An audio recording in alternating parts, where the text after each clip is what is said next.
Goodbye Lake Mead and hello Las Vegas. You know, when we set out to full-time RV, I never thought we'd park and boondock in the heart of a city like Las Vegas. But that's exactly what we did. We're here to see you two at the new Sphere venue, more on that in a bit, but we're also here to take part in the Xscapers Halloween Convergence. Over 7 days, we'll meet, greet, eat, dance, lot crawl, gamble, and party with over 100 people in 60 different rigs in the name of all things weird and fun. But what is Xscapers, you say? So you might be asking, what the heck is Xscapers? I know when we first started on the road, one of the very first things that I knew we needed to do, being full-time and not having our house anymore, we leased it out for the first year, was how are we going to get our mail? And so this is one of the options that I heard so many different people say that they used, and it has been great. So basically, Xscapers can give you your domicile address as a full-timer. So if you no longer have a home, you have certain states that you can pick from, and Florida was one of them. We were already residents of Florida, so it made sense. It was super easy for us to use the Xscapers domicile address. So all on our official documents, we have a Florida address. We can get our license, we can vote, things like that. But we also needed to receive mail packages and things like that. So they also give you a mailing address. So our mailing address is actually in Texas. I know it's kind of confusing, but the mail house, that's just where it's located. So we have an address there and all our mail goes there. And then when we want our mail or our packages that have been sent there, we just tell them they ship it to us wherever we're at. And it's really been super easy. I mean, the only times we've ever had problems is when we're in a place where we can't receive mail. So then you have to do general delivery at a post office or get a UPS store or somebody to receive it for you that you're close by if you're visiting family or something like that. But for the most part, these guys are on it with the mail and it has been seamless the whole time. So what does that have to do with staying in Las Vegas? A mail service. I don't get it. No, they are also an RV club. They're an RV club first, and then they started offering the mail service as part of it. And I'll read you what they say their mission is, because I think it's kind of cool. But they are Xscapers is your community on the road. We seek to escape the traditional life pattern of a career, a house, and accumulation of possessions in favor of a more minimalistic and nomadic lifestyle that focuses on collecting experiences instead of things, deciding to make this change now rather than waiting on a someday that may never come. So they're a community. They're a community that does all kinds of events all over the United States throughout the year.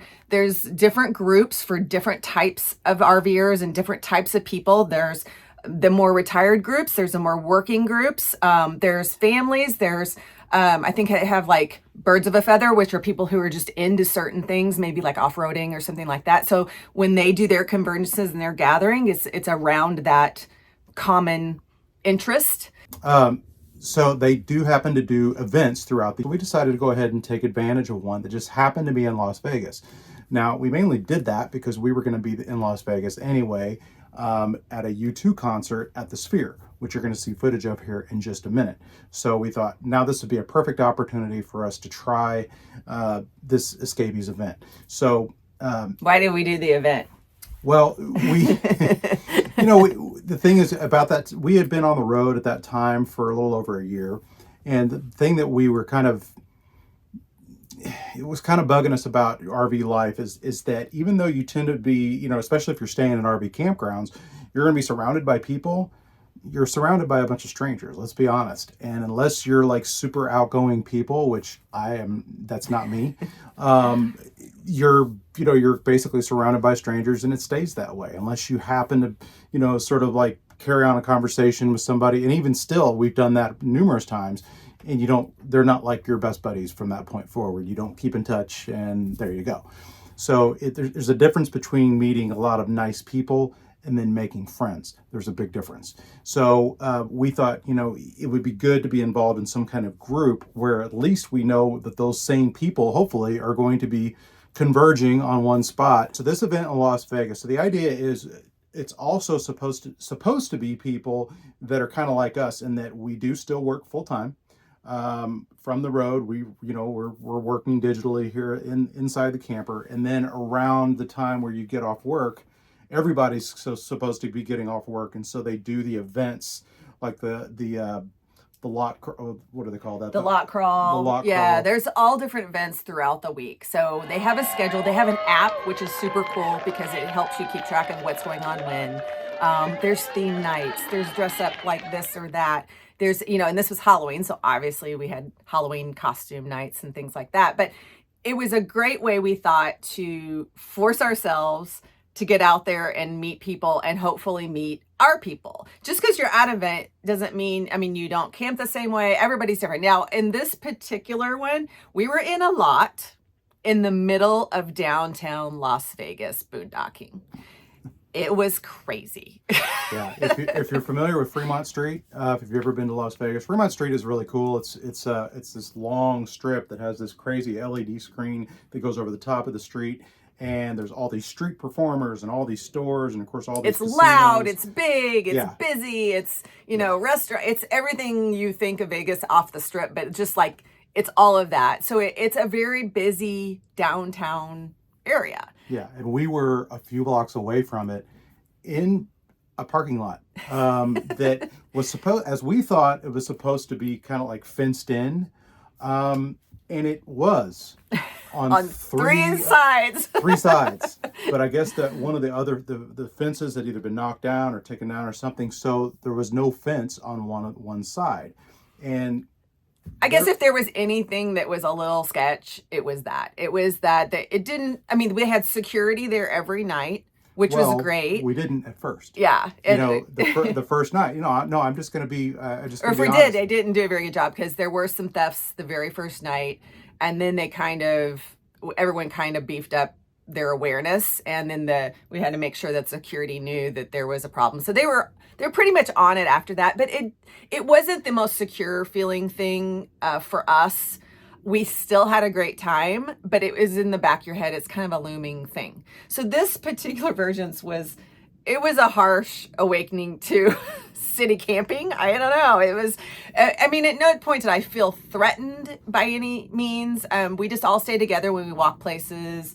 So you had that security. Well, it was just kind of tough. Because we have an 80-pound dog that we need to walk pretty consistently. And so, you would want, there was hardly any grass around.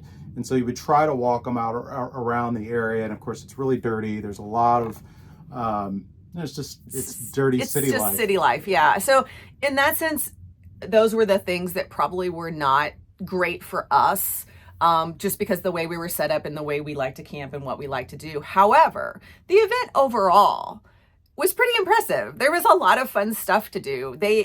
When you do these events, there's one price for you to camp. And it covers some of the activities. So there was a couple of dinner nights where that was catered. The food was really good. It was great. Yeah, it's local places within walking distance. So we all would just walk down. We did the event. That was how we met some really cool people at those events. It was an open bar. One night was open bar. There was a Halloween costume contest. And then the lot crawl. We mentioned that earlier. So all of the convergences, they do this. Okay, so... And this one, it wasn't a huge event, so it was really kind of easy to do the crawl. But basically there's a theme, and it was a Halloween theme, so everything's decorated Halloween-y. People had lights and decor and smoke and fog, and so you put a table out, and you usually offer some sort of drink to share, or an appetizer, or some bite you can grab. Candy, shots. There was a lot of alcohol going on. You had to pick and choose what you really wanted to eat and drink. But it was really a cool way to go up to each person and their camper. And some people had their RVs open for you to check out. And there were some really interesting rigs. So you got to see the inside and how different people camp, and then talk to them. And that was really kind of one of the cooler things that they did at this event that I thought I really enjoyed.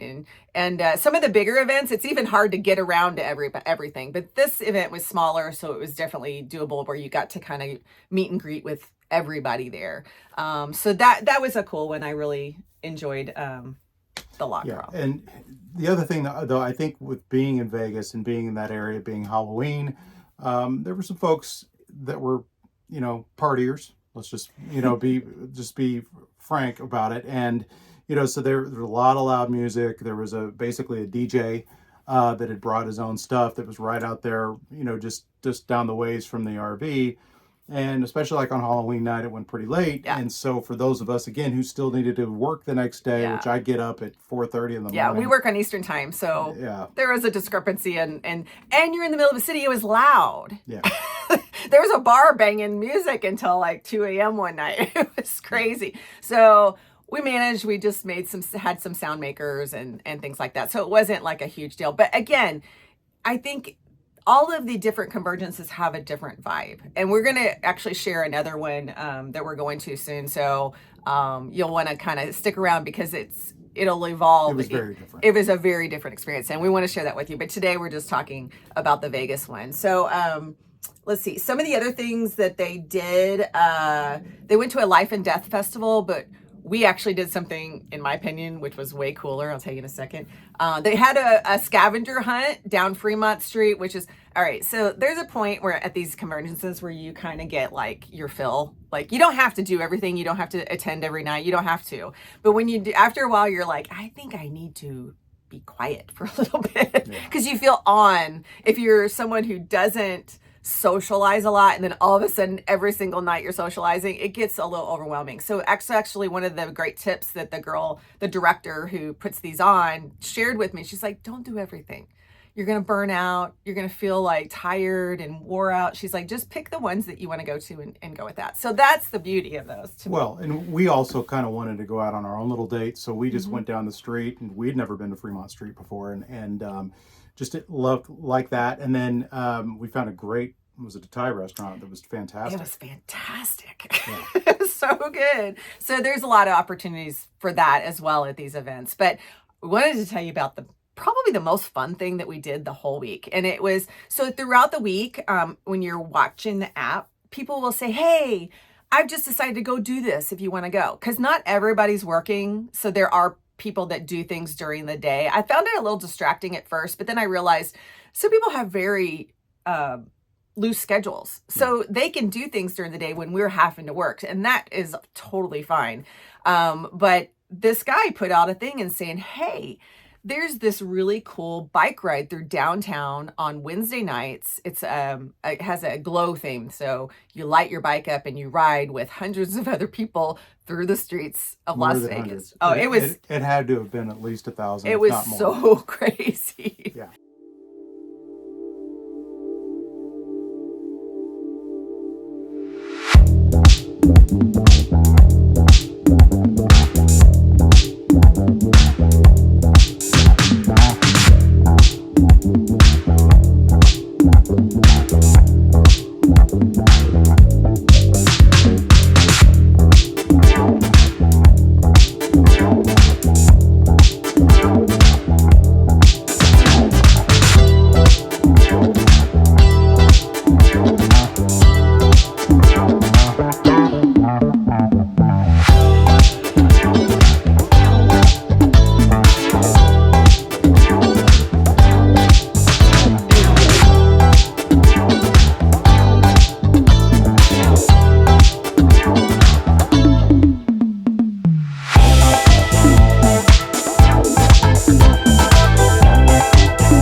you're riding through and you're just riding through the streets. But of course, when you have 1,000 people on bicycles, you take over the street.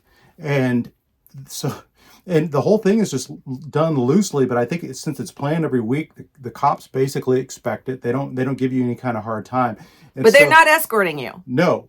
So these guys that are leading the bike ride, and I'll be honest, they look like they're like gangbangers, like a gangbang, like kind of like a bike gang rough on around bicycles. the edges, but it added to the whole experience because there were every kind of person, bike, young, old, some look homeless, some are, it's just like, it was such a trip. It really was. Yeah. And you kind of own the streets there for a while. So every time, I'm sure if I was in a car waiting for all those bicycles to go by, I would not have been too happy about that. So they would basically just kind of block the traffic and you would just keep riding by. And there's music pumping. I mean, we couldn't share a lot of the music because copyright and all that.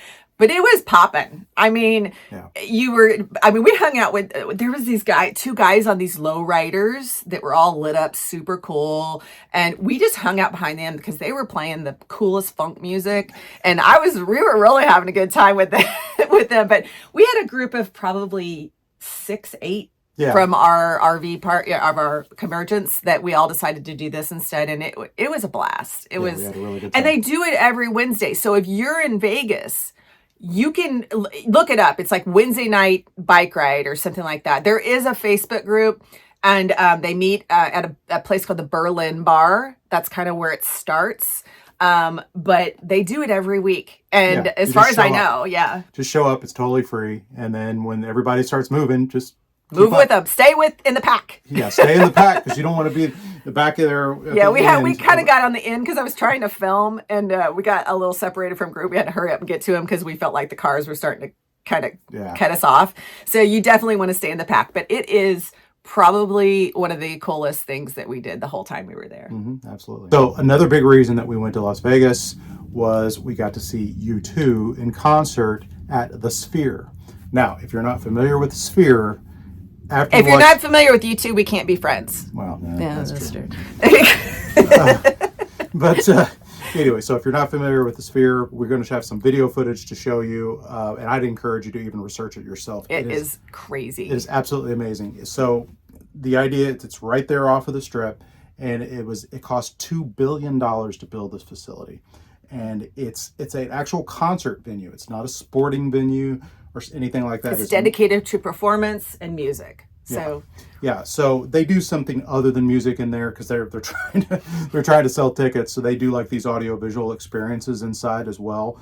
But we went there specifically to see U2, and they're the first group to ever play there, and they're doing essentially a residency there.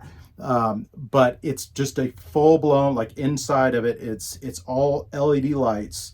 And so they make this complete visual experience for you that's essentially 360, not completely around you, but pretty close. And the sound, I have to say, is impeccable. It's one of the best sounding concerts I've ever been. I've seen U2 probably, I think this was maybe our 3rd or 4th time seeing them. Something like that, I'm not sure. By far the best sounding concert that we've been to see them. And the neat thing is, and our friend Jason is doing this, he's going back and seeing it from different seats within the venue, because your floor, you had all the people standing on the floor, which were around the stage.